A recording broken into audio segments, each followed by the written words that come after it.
ओम नमो भगवते वासुदेवाय। आप सभी को विजया एकादशी व्रत की हार्दिक शुभकामनाएं। आज के इस वीडियो में हम आपको सुनाएंगे विजया एकादशी व्रत की कथा। विजया एकादशी का व्रत फाल्गुन मास के कृष्ण पक्ष की एकादशी के दिन किया जाता है और इस दिन भगवान श्री हरि विष्णु की विधि विधान से पूजा करके एकादशी व्रत की कथा सुनी जाती है। तो आइए हम आपको सुनाते हैं विजया एकादशी व्रत की कथा। एक बार धर्मराज युधिष्ठिर बोले कि हे जनार्दन, फाल्गुन मास के कृष्ण पक्ष की एकादशी का क्या नाम है और उसकी विधि क्या है, सो आप कृपा पूर्वक कहिए। भगवान श्री कृष्ण बोले, राजन, फाल्गुन मास के कृष्ण पक्ष की एकादशी का नाम विजया एकादशी है। इसके व्रत के प्रभाव से मनुष्य को विजय प्राप्त होती है। इस विजया एकादशी के महात्म के श्रवण पठन से समस्त पाप नष्ट हो जाते हैं। एक समय की बात है, देवऋषि नारद ने जगत पिता ब्रह्मा जी से पूछा कि हे ब्रह्मा जी, आप मुझे फाल्गुन मास के कृष्ण पक्ष की विजया नामक एकादशी का विधान बताइए। तब ब्रह्मा जी बोले, नारद, विजया एकादशी का व्रत पहले किए गए पाप तथा वर्तमान में किए हुए पाप दोनों को नष्ट करता है और समस्त मनुष्यों को विजय प्रदान करता है। त्रेता युग में श्री रामचंद्र जी को जब 14 वर्ष के लिए वनवास हो गया था, तब वह श्री लक्ष्मण और जानकी जी सहित पंचवटी में निवास करने लगे थे। उस जगह महापापी रावण ने श्री सीता जी का हरण किया। इस दुखद समाचार से श्री राम जी और लक्ष्मण जी अत्यंत व्याकुल हुए और श्री सीता जी की खोज में चल दिए। घूमते घूमते वे मरणासन जटायु के पास पहुंचे। जटायु भी अपनी कथा सुनाकर स्वर्गलोक को चला गया। कुछ आगे चलकर इनकी सुग्रीव के साथ मित्रता हो गई और इन्होंने बाली का वध किया। श्री हनुमान जी ने लंका में जाकर सीता माता का पता लगाया। वहां से लौटकर हनुमान जी श्री रामचंद्र जी के पास आए और उन्होंने लंका का सारा समाचार भगवान श्री रामचंद्र जी से कहा। श्री रामचंद्र जी ने सुग्रीव की सहमति लेकर वानरों और भालुओं की सेना सहित लंका को प्रस्थान किया। भगवान रामचंद्र समुद्र के किनारे पहुंच गए। तब उन्होंने महान अगाध और मगरमच्छ से युक्त समुद्र को देखकर श्री लक्ष्मण जी से कहा कि हे लक्ष्मण, इस समुद्र को हम किस प्रकार पार करेंगे। तब श्री लक्ष्मण जी बोले, हे प्रभु, आप आदि पुरुष पुरुषोत्तम हो और सब भली भांति जानते हो। यहाँ से करीब आधा योजन की दूरी पर कुमारी द्वीप में वाग्दालव्य नामक मुनि रहते हैं। आप उनके पास जाकर इसका उपाय पूछिए। लक्ष्मण जी के ऐसे वचनों को सुनकर श्री रामचंद्र जी वाग्दालव्य ऋषि के पास पहुंच गए और उनको प्रणाम करके बैठ गए। मुनि ने उनसे पूछा कि हे रामचंद्र, आप यहाँ क्यों पधारे हैं और कहाँ से पधारे हैं। श्री राम जी ने कहा कि हे महर्षि, मैं अपनी सेना के साथ यहाँ आया हूँ और राक्षसों को जीतने लंका जा रहा हूँ। अब आप कृपा करके समुद्र पार करने का कोई उपाय बताइए। वाग्दालव्य मुनि बोले, श्री राम, मैं आपको एक उत्तम व्रत बताता हूँ। फाल्गुन मास के कृष्ण पक्ष की विजया एकादशी का व्रत करने से तुम अवश्य ही समुद्र के पार हो जाओगे और तुम्हारी विजय होगी। हे राम, इस व्रत की विधि ये है कि दशमी के दिन सोने, चांदी, तांबा या मिट्टी का एक घड़ा बनाएं। उस घड़े के नीचे सतनजा अर्थात 7 प्रकार के अनाज और ऊपर जौ रखें। उस पर श्री नारायण भगवान की स्वर्ण की प्रतिमा स्थापित करें। एकादशी के दिन स्नान आदि नित्य कर्म से निवृत्त होकर धूप, दीप, नैवेद्य, नारियल आदि से भगवान की पूजा करें। उस समस्त दिन भक्तिपूर्वक घड़े के सामने व्यतीत करें और रात्रि को भी उसी तरह बैठे रहकर जागरण करें। द्वादशी के दिन नदी या तालाब के किनारे स्नान आदि से निवृत्त होकर उस कलश को ब्राह्मण को दे दें।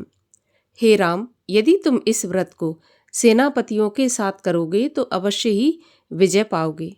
श्री रामचंद्र जी ने विधि पूर्वक विजया एकादशी का व्रत किया और इसके प्रभाव से दैत्यों के ऊपर विजय पाई। अतः हे राजन, जो मनुष्य विजया एकादशी व्रत को विधि पूर्वक करेगा उसकी दोनों लोकों में विजय होगी। श्री ब्रह्मा जी ने नारद जी से कहा, हे पुत्र, जो इस व्रत का महात्म सुनता है उसको वाजपेयी यज्ञ के समान फल की प्राप्ति होती है। बोलिए एकादशी माता की जय। एक समय की बात है, एक गांव में एक ब्राह्मण रहा करता था। वह बहुत ही गरीब और निर्धन था, लेकिन भगवान में अनन्य उसकी श्रद्धा थी। भिक्षा मांगकर अपना पेट भरता था और किसी दिन भिक्षा नहीं मिलती तो उसको भूखा ही रहना पड़ता था। एक दिन नहीं बल्कि कई कई दिन उसको भूखा सोना पड़ता था, लेकिन फिर भी प्रभु भक्ति में अपना मन लगाए रहता था। उसी गांव में भगवान विष्णु का एक अत्यंत ही प्राचीन मंदिर था।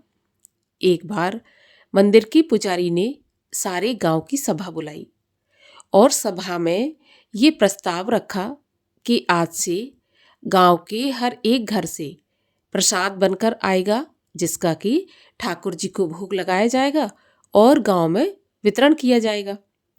इस बात पर सभी लोग राजी हो गए और ये तय हुआ कि हर घर से एक दिन भगवान का भोग बनकर आएगा और वो वितरित होगा। और थोड़ा बहुत भोग नहीं बनाना था, इतना बनाना था कि जितने श्रद्धालु मंदिर में आए सबको बराबर प्रसाद मिले, इतना भोग बनवाना था। अब ये बात तय हो गई और ऐसा ही नियम चल पड़ा। गांव के बारी बारी से एक एक घर से प्रसाद बनकर आता, वितरित होता। इसी प्रकार ये क्रम चलता रहा। अब धीरे धीरे करके एक दिन उस ब्राह्मण की बारी आई। अगले दिन ब्राह्मण को भोग बनवाकर और मंदिर में भिजवाना था। अब तो ब्राह्मण को सारी रात नींद नहीं आई। रात में पड़ा पड़ा वो सोचता रहा कि सुबह मैं कहाँ से इतना भोग बनाऊंगा, कैसे करूंगा। मेरे पास तो खुद के खाने के लिए भी लाले पड़े हैं, तो फिर मैं गांव भर के लिए भोग बनवाकर प्रसाद कैसे बंटवाऊंगा। बेचारे को इसी चिंता में रात भर नींद नहीं आई। जब ब्राह्मण की पत्नी ने देखा कि बहुत उदास है उसका पति, तो उसने पूछा कि क्या बात है, आप इतने उदास क्यों हो। तब उसने अपनी पत्नी को अपनी चिंता का कारण बताया। तो पत्नी कहने लगी कि आप चिंता न करें और सीधे पुजारी जी के पास जाएं और उन्हीं से अपनी समस्या कहें। भगवान की कृपा से पुजारी जी अवश्य ही इसका कोई ना कोई समाधान बताएंगे। ब्राह्मण को अपनी पत्नी की बात जच गई और वो सीधा पुजारी जी के पास पहुंचा और कहने लगा, पुजारी जी, मेरी इतनी सामर्थ्य तो है नहीं कि मैं सारे गांव के लिए भोग बना सकूं। मेरा मन तो है, लेकिन मैं मजबूर हूं तो पैसे से। मेरे पास धन नहीं है जिससे मैं सामान लाकर और भोग प्रसादी बनवा सकूं। लेकिन पुजारी जी भी भगवान के अनन्य भक्त थे और दयालु थे। तो वो ब्राह्मण से बोले कि देखो ब्राह्मण, ऐसा नहीं है, तुम अगर मन से करना चाहते हो तो भगवान की कृपा से सब कुछ होगा। बस भगवान पर अटूट श्रद्धा रखकर तुम अपना कार्य करो। तुम एक काम करना, 3 प्रकार से ईश्वर की सेवा होती है, जिसमें एक होती है मानसिक। तुम मानसिक रूप से भोग तैयार करना। तब वो ब्राह्मण बोला कि प्रभु, मानसिक रूप से किस प्रकार तैयार किया जाता है। तो पुजारी जी ने समझाया कि तुम अपने घर जाओ और पूरे गांव के लिए भोग बनाए इतना बड़ा बर्तन लेना, उसको चूल्हे पर बड़े मन से चढ़ाना। चूल्हे में आग मत जलाना, लेकिन मन से ऐसा ध्यान करना कि तुमने चूल्हे में आग जलाई, फिर चूल्हे पर तुमने पतीला रखा, उसमें तुमने दूध डाला, फिर चावल डाले और शक्कर डालकर बड़े प्यार से ठाकुर जी के भोग के लिए खीर बनाई। बिल्कुल मन से इस प्रकार करना जैसे कि सचमुच में किया जा रहा हो।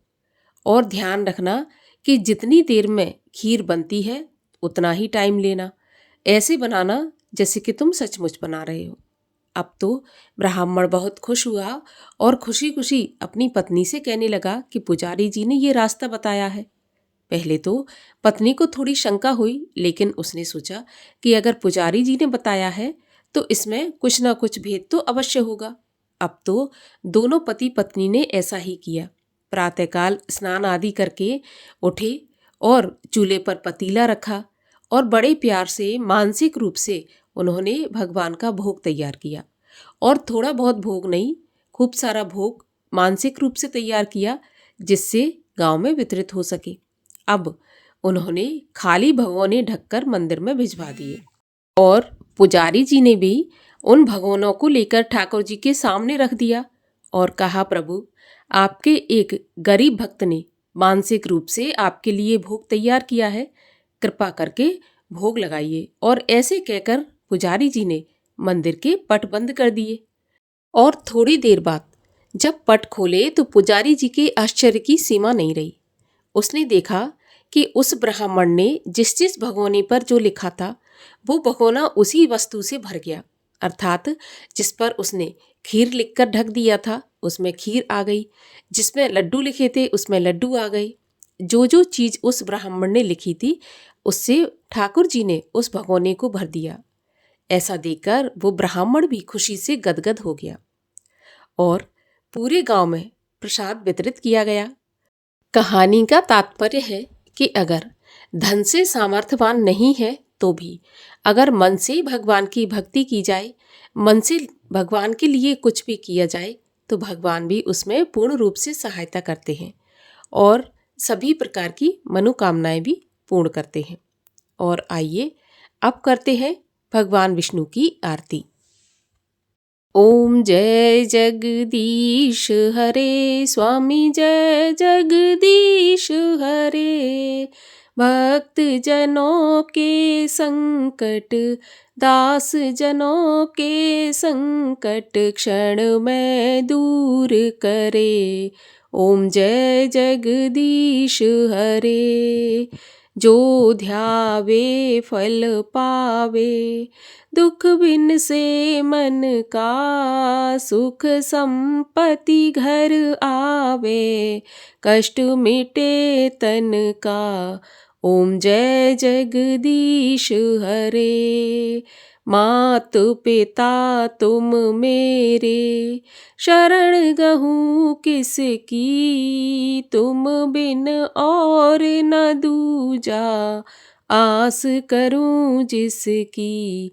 ओम जय जगदीश हरे। तुम पूरन परमात्मा, तुम अंतर्यामी, पार ब्रह्म परमेश्वर, तुम सबके स्वामी। ओम जय जगदीश हरे। तुम करुणा के सागर, तुम पालन करता, मैं मूरख खल कामी, मैं सेवक तुम स्वामी, कृपा करो भरता। ओम जय जगदीश हरे। तुम हो एक अगोचर, सबके प्राणपति, किस विध मिलूं दयामय, तुमको मैं कुमति। ओम जय जगदीश हरे। दीन बंधु दुख हरता, तुम ठाकुर मेरे, स्वामी तुम रक्षक मेरे। अपने हाथ उठाओ, अपनी शरण लगाओ, द्वार पड़ा तेरे। ओम जय जगदीश हरे। विषय विकार मिटाओ, पाप हरो देवा, श्रद्धा भक्ति बढ़ाओ, संतन की सेवा। ओम जय जगदीश हरे। तन मन धन सुख संपत्ति सब कुछ है तेरा, तेरा तुझको अर्पण, तेरा तुझको समर्पण, क्या लागे मेरा। ओम जय जगदीश हरे। श्री जगदीश जी की आरती जो कोई जन गावे, कहत शिवानंद स्वामी, भजत हरि हर स्वामी, मन वांछित फल पावे। ओम जय जगदीश हरे। बोलिए विष्णु भगवान की जय। एकादशी माता की जय।